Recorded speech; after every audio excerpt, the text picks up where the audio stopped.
For some people, an afterlife is a guarantee. For others, it's a fantasy. But regardless of which way they lean, most people report the thought of having a life after death to be comforting. Our biggest issue has always been proving it. But maybe my expert today will change that by providing us with something more. Welcome to the Just Dumb Enough podcast, a show that acknowledges no one is always an expert by dispelling misconceptions with real experts. I'm your host as always, Colton Petrie. My guest today is Craig Hogan. Craig is the president of the Afterlife Research and Education Institute, a group dedicated to studying and informing others about the realities of what happens towards the end of life, the life after this life, and even afterlife communication. We also talk about aliens, mediums, and all other manners of the bizarre, which I know so many of you enjoy. There's also going to be a YouTube premiere marathon tomorrow, May 5th, from 12:30 p.m. to 7:15 Pacific Standard Time on the podcast YouTube channel.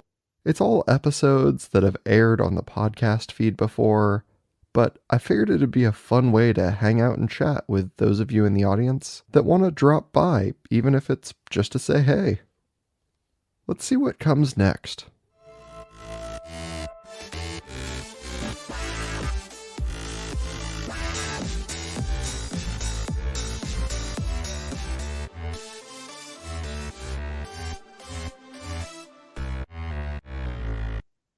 Welcome to the show, Craig Hogan. Colton, I'm delighted to be here. I'm always anxious to talk to people about the realities that people just don't understand today, and we know. So I'm trying to bring that to the audiences, and I want to bring that to your audience today. Yeah, awesome. Looking forward to it. Why don't you introduce yourself and the topic for the audience?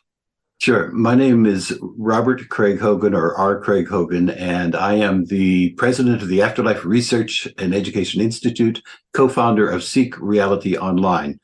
Seek Reality Online, it's an organization that we started to try to inform people about the realities of the life after this life and afterlife communication and what happens towards the end of this life. And so we're right now getting it off the ground, and we're looking for all the support that we can get in doing so. I'm the author of 8 books about the afterlife and afterlife communication, and I have been in various roles, including being an administrator in a college and an administrator in schools, and also a manager of business communications. So I've had a varied background. Came into this because I learned things about the life after this life that I couldn't believe were true. It just didn't make any sense. I mean, this sounded like nonsense that you could have a life after this life. It seemed like when you're dead, you're dead.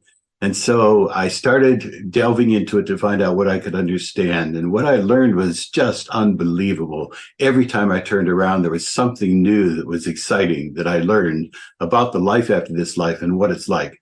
So today, I have studied enough to know what happens as we approach the end of this life, what happens during the transition from this life, what happens right afterwards, and what the life is in the life after this life that we can all expect. It's very interesting. I mean, certainly not something that we hear about on a regular basis. No, you don't see that in today's newspaper. And the odd thing is we really know the truth, but it's rather like when Copernicus said that the Earth is not the center of the universe. And it took 100 years before Galileo said it again. And he had people look through his telescope and he said, look, there are moons around Jupiter. Look, the moon has craters on it. And he finally got through to people. It wasn't until decades later that people realized that the Earth is not the center of the universe. And there are still some people today who think it is. There are the flat earthers. But for the majority of humankind, we realize now that that's not true. It took nearly 200 years to get the message across. We're in the process now of as though we were in the first 100 years. We have gotten all the knowledge that we need to be able to tell people exactly what happens during the transition and then in the life after this life. So we've got the knowledge and people are coming on board. We have physicists and counselors and physicians and all manner of people with expertise and scholarship who are realizing the fact that we live on after the body dies, and it's a glorious life after we come to it. Yeah, I mean, it certainly sounds interesting. When did all of this kind of get started? You know, you said you're in the first 100 years. How far in? Well, it actually started in the 19th century. There was a rise in spiritualism in the world as a result of some efforts that were happening in New York in 1848. And so people began to pay attention to it. But the real strength of it came after Einstein's papers in the early part of the 20th century, and people began to look at consciousness differently.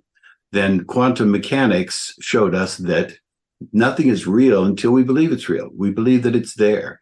When we believe that it's there, then it appears. And that's quantum mechanics. That's not metaphysics.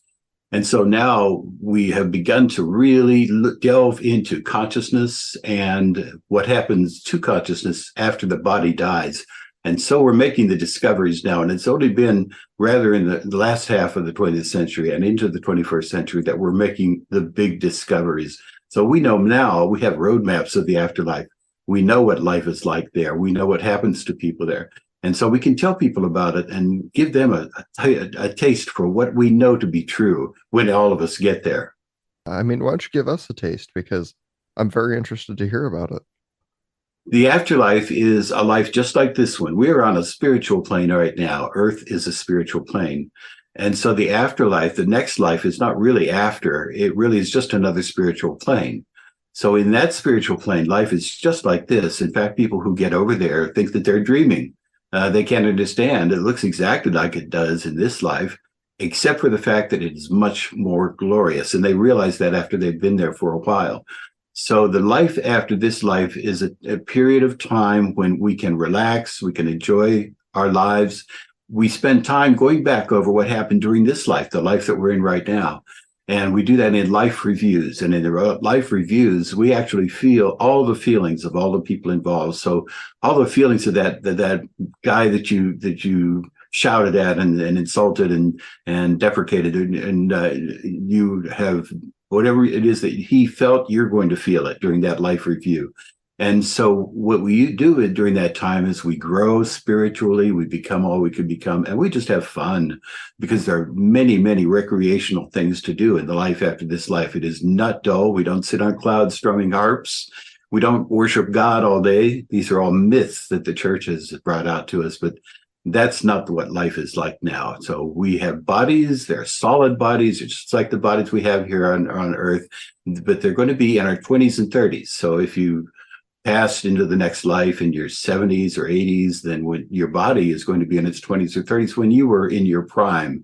And the reason for that is because we expect it. We want it to be that way. Things that we expect to happen do happen in the life after this life. So it's very much attuned to our mental state and what we're thinking about, what we desire, what we want to have. Interesting. So Mm-hmm. the next plane, does that mean like it looks like Earth or it behaves like Earth or it's just It very looks similar? just like Earth. It looks like Earth. There are streams and mountains and valleys, and people go fishing there, and they have rallies, auto car rallies, and they have boats that they sail on the lakes there. It's lacking a sun. There's no need for a sun because it's always warm. It's always a very ambient temperature. There's no need for a moon. There's no need to eat. We don't have to eat, although if you want to eat, the food is just there. So anything that you want is just there.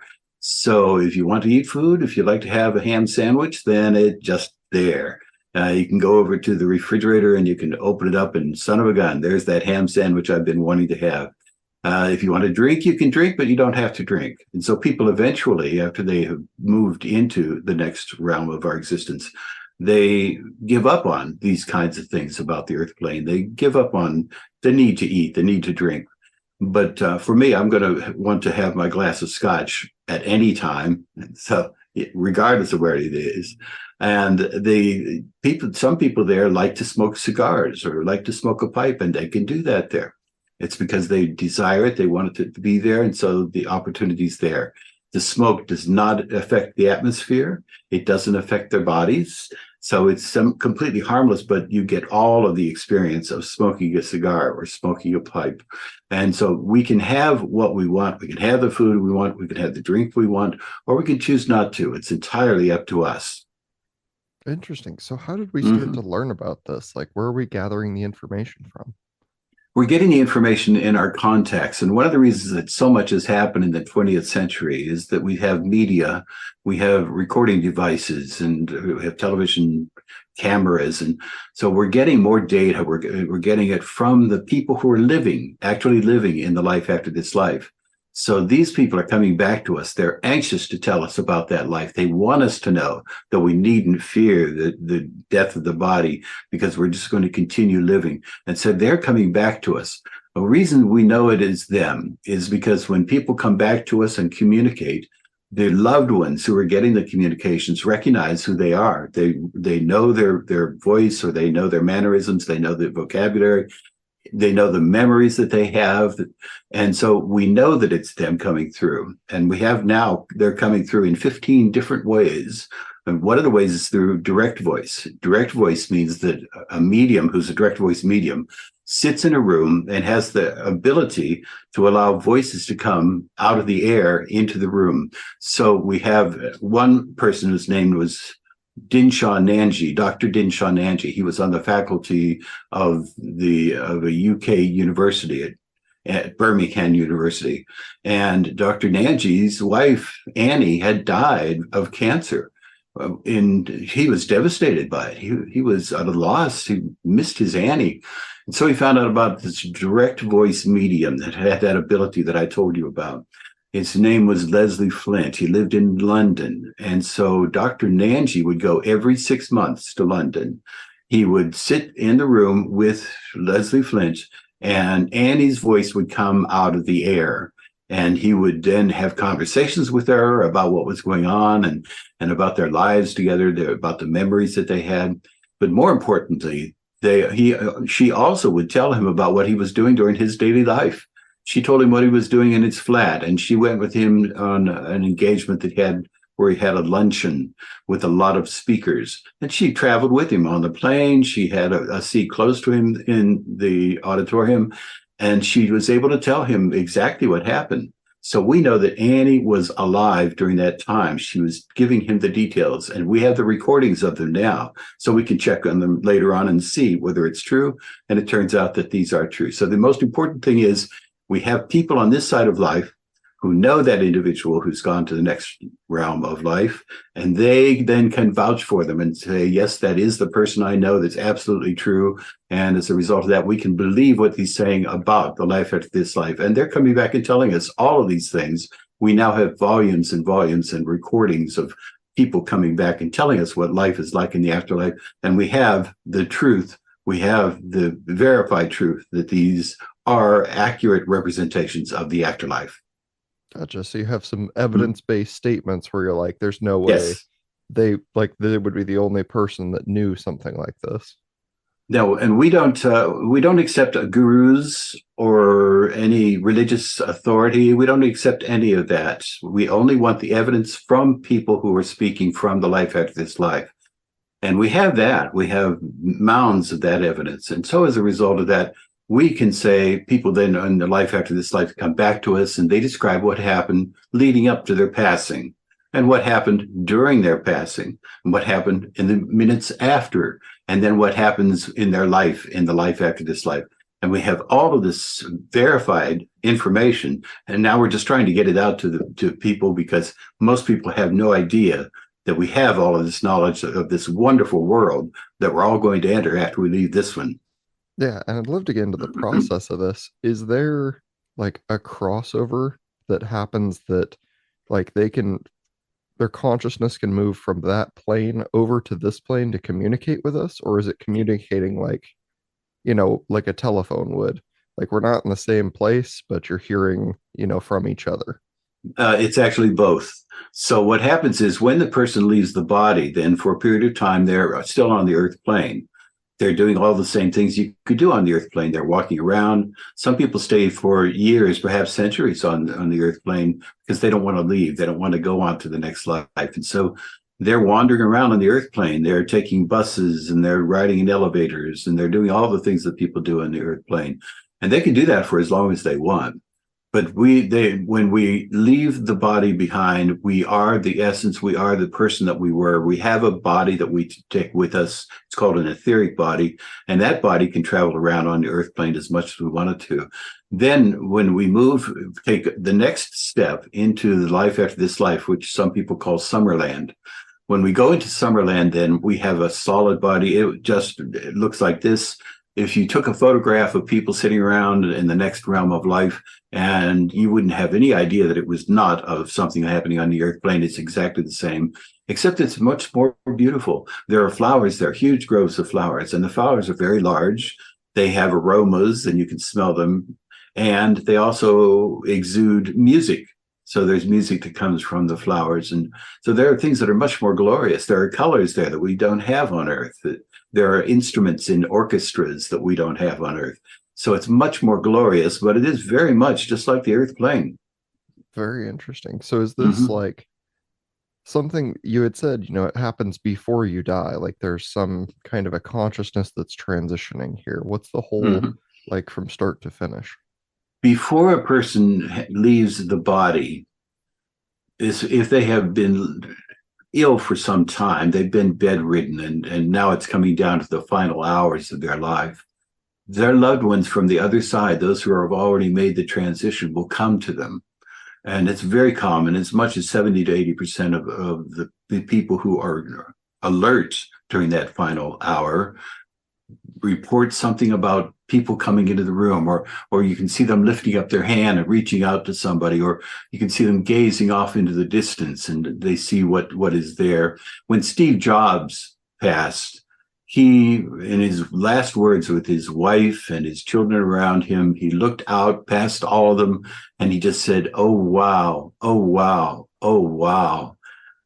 And it was a beautiful sight. He was seeing into the next realm of life, and they were taking him into it. It's a very easy transition when somebody's been ill for a period of time.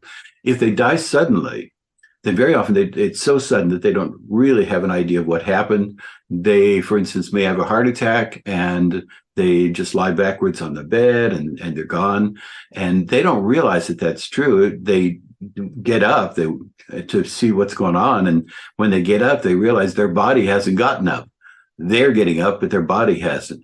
And so then they will walk around the room, and some of them try to shake their body, try to wake themselves up, and then they can stay in that state for a while. And when the people come and they come for the morgue and all of that activity, they're there watching it all happen. And people do go to their own funerals. So they'll go to their funerals, and they're very happy to see people there. They don't care if somebody missed a funeral; that makes no difference to them whatsoever. And if somebody missed their passing, was not in the hospital when they finally passed, because people do they choose not to pass when loved ones are there. So it very often is in the middle of the night that they'll make their transition. But if people weren't there, if they didn't make it to the hospital in time, every word that they say, every feeling that they feel, that person is feeling with them, because they are still very much with them. So they're still on the earth plane. And you asked about how that happens. They can either come into the earth plane and be with us. They'll be with us at anniversaries and birthdays and celebrations, or they can get our thoughts because we're linked with them. We're one with them. And so telepathically, we can communicate with them wherever they are. So if we just think about them and say, I wish I could talk to you, then immediately they'll be able to communicate either by coming into the earth plane or through mind-to-mind communication, telepathic communication. So it happens in both ways. Yeah, very Mm-hmm. interesting because I have even like I mean I was very young when it happened, but when my grandmother Mm-hmm. passed, I wasn't in the room, but people around like my mother and so on were around her, and they had said like, "Oh, she said, her brother's name," and she's like, "What are you doing here?" So like Uh-huh. and I know Yeah. that's not like a unique experience, but I've heard No, it people say isn't. things like that. But that's wonderful. And her brother was in spirit. He'd already made the transition, right? And so that is the story. That's what we hear. People say that. In fact, we even have people who have been in an accident, a car accident, and other members of the family were killed. And they're just about to make their transition. They're about to die. The body's about to die. And as they do that, then they look off in a distance and they say, why, Jim's coming for me. What? I don't know why Jim is coming for me. He's still alive. And they didn't tell her that Jim had passed away in the car accident. Very often happens that people who have passed away in whatever the circumstances are will then come to the person to help them over, to guide them over. And they describe it, many of them describe it as being getting ready to take a trip. And they keep talking about, I've got to get packed. I've got to get packed. We're going to go on the trip. And that, Frank is here. He's coming for me now. And we got to get going. And so they'll describe it as going on a trip. But what's happening is, when the person's ready to pass, then those on the other side who love them come and help them to ease into the passing. They help them to go through that process. So it's a wonderful process. There's no pain at the transition. So if someone, for instance, was in an explosion, then they don't feel the thing. They don't feel the pain. They're taken out before the pain comes. We have one incident with this direct voice medium. We had a soldier come through from World War II. His name was Alf Pritchett. And Alf Pritchett described what happened in his transition. He had gotten out of his trenches. He was on the English side. He was running towards the Germans, and he was firing his rifle madly. And after a while, he started running past the Germans. They were running past him. He couldn't figure out what was going on. So he kept on running, and then he jumped into a foxhole, and he went to sleep. And then when he woke up, then there was a friend of his coming down towards him, and he realized his friend had been killed several months before. And that was the first that he realized, that he had gone on to the next life. But what happened was he didn't realize it. He just kept on running. That's very common for people when they have pass away suddenly, that they remain doing whatever they were doing before they went into the process. But one other incident that happened, as far as feeling pain, as far as feeling the accident, I have a man who came through from the other side describing what happened to him. His name was Swain. And he described that he was in the car with his fiance's sister, and they were driving down the road, and suddenly he saw headlights coming at him. It was a huge semi-truck. And then that was the last that he remembered. Then after that, immediately after he saw the headlights coming at him, he was rising up out of the car. His fiance's sister was rising up. He took her hand. They were 30 feet above the accident scene, and they watched the accident happen, because they were taken out before they would feel any pain. There is no pain at the transition. We're told that repeatedly. And this is very hopeful for people that, they just don't find. I think everyone wants to find some solace, in all right, there's an end to life that's very scary. It gives a lot of, existential dread. And, there's a lot of us that are just like, I don't know that I find a lot of comfort in any one religion or another. There's just pieces of it that either don't work for me or they don't fit the way that I think. This is kind of a nice medium between that, where it's like, oh, there is a beyond, but it's not, you don't have to put all these restrictions on it. No, there's nothing religious about it. So we had to leave the religions behind. They're full of superstition. And what we know now to be true, these things that we've learned about the life after this life, these are factual. This is factual evidence. We have corroboration. We not only have that person coming through, their loved ones say, yes, that is the person coming through, but we have corroboration for what they say. So someone else had their loved one come through, and we get corroboration for them. So we have corroboration for what we know to be true about the life after this life, and all of it is seamless. It all fits together, and so now we know what that's like.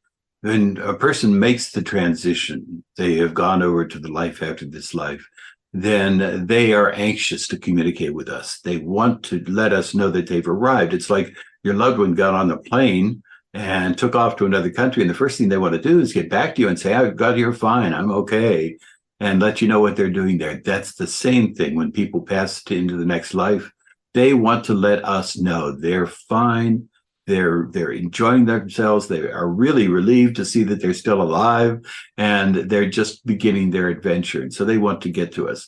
We can communicate with them. So it is telepathic.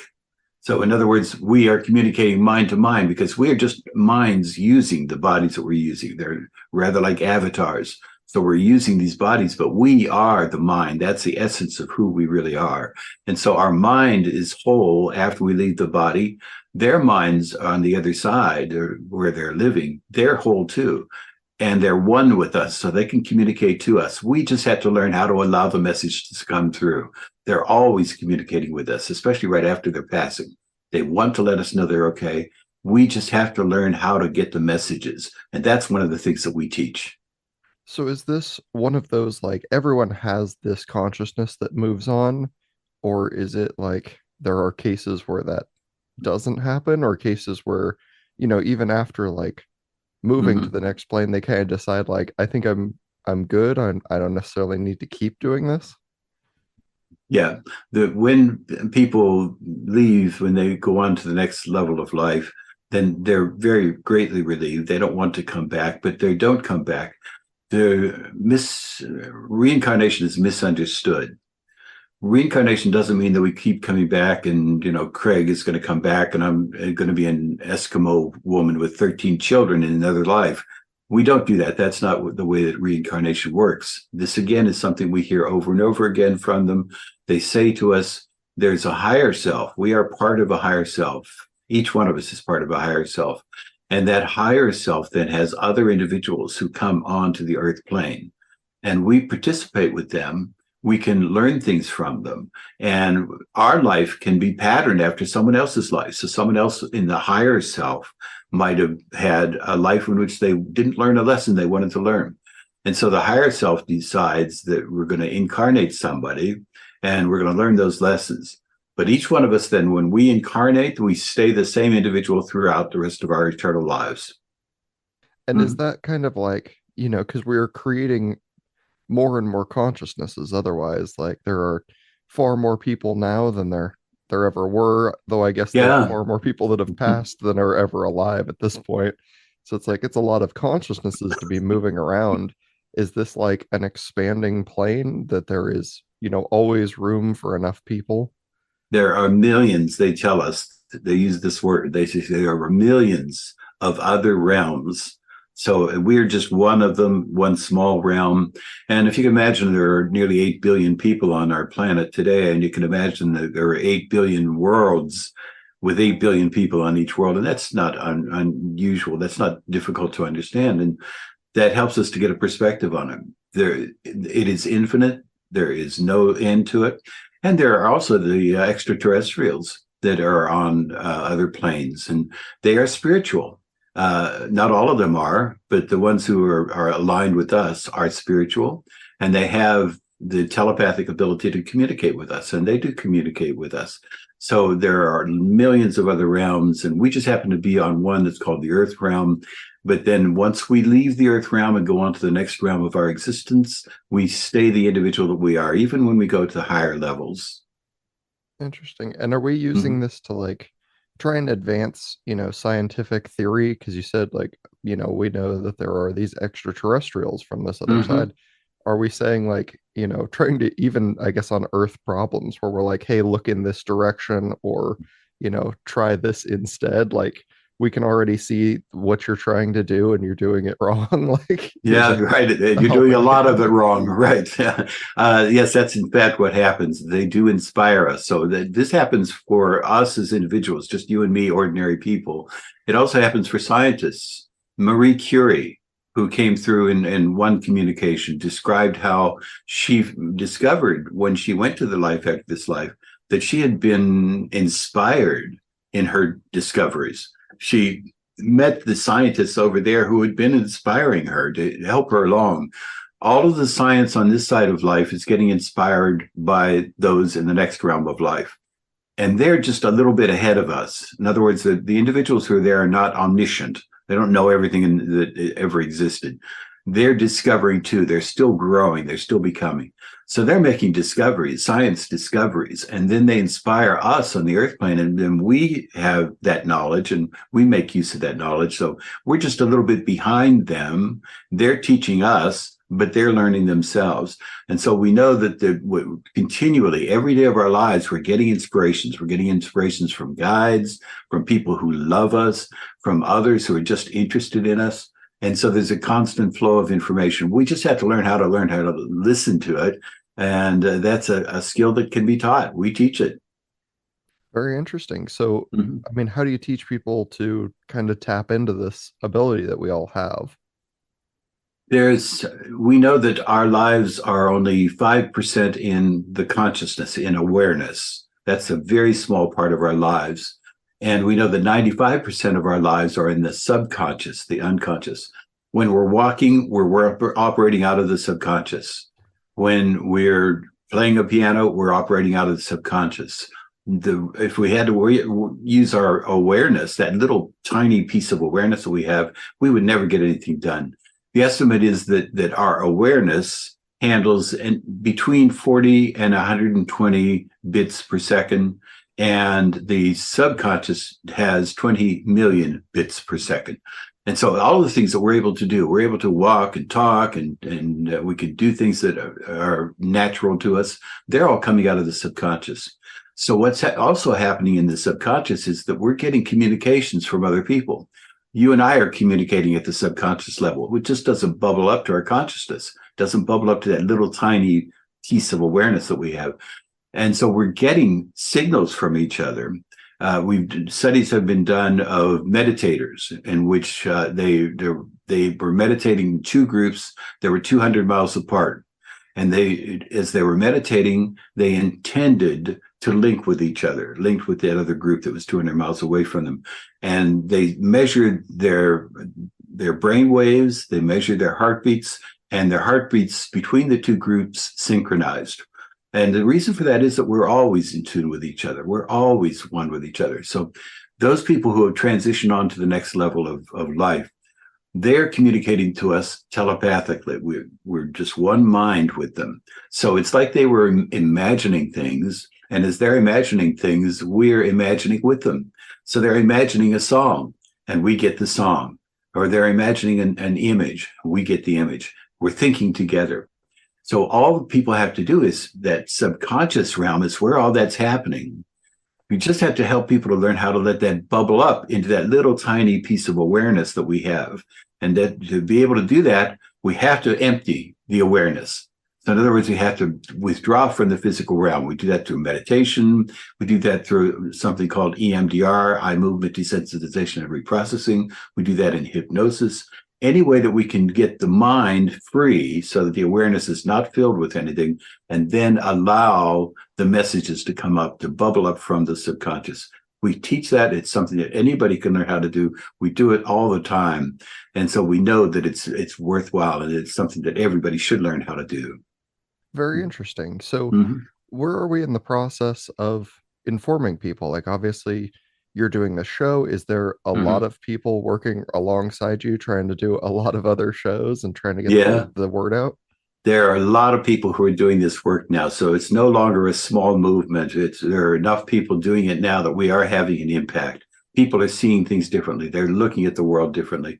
We get people commonly now will say, "Oh, grandma's gone, but she's looking down on us. You know, grandma's protecting us." People have the sense that life continues after the death of the body, but they don't really wrap their mind around what happens, about what that means. Is that really true? They still walk to the cemetery and stare down at the ground, and so grandma was there. And so we're just at the point where we're getting past all of that. And there's a movement. There are many of us who are teaching these things. And as we do, we're having an impact on humanity. We're seeing the changes. We just have to keep at it. Very interesting. So, Mm-hmm. what's kind of the uphill battle? Obviously, I'm sure there is a lot of resistance. What's kind of, what's the day-to-day like?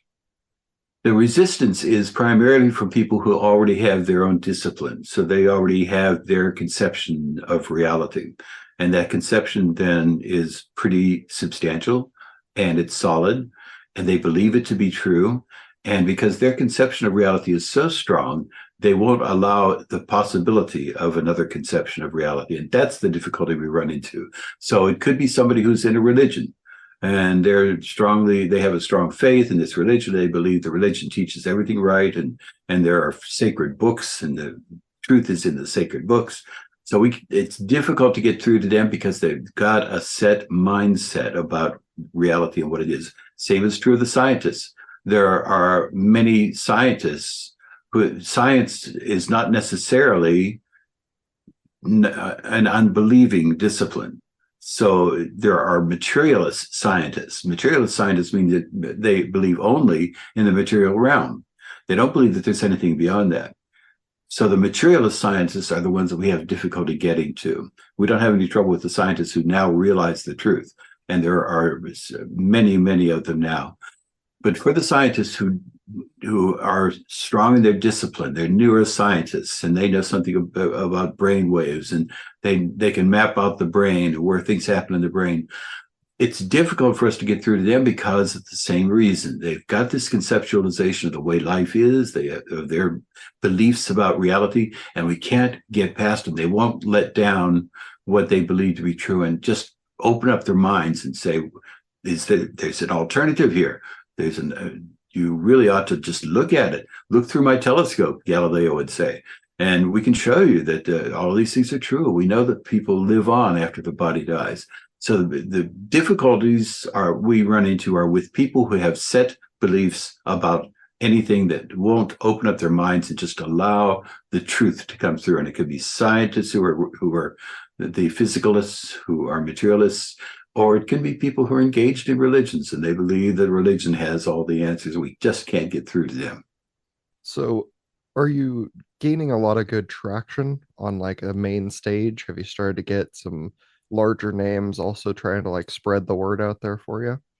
Yes, we have people now who are engaged in this work who are luminaries. They are well known. They are excellent speakers. They have knowledge behind them, and they are engaged in this work. There are many, many of them now. The problem is that people won't turn on the station to watch them. So we've got them out there. They're doing this work, but we have to get to them in front of people so that they just would open up their minds, just allow it to come through, just allow some of it to come through. Then if they open that door a crack, it's going to open all the way because this is the truth. We know this to be true. And so we have brilliant people. And what we're hoping is going to be happening in the near future, we would like to see a television station. So we're due for that now.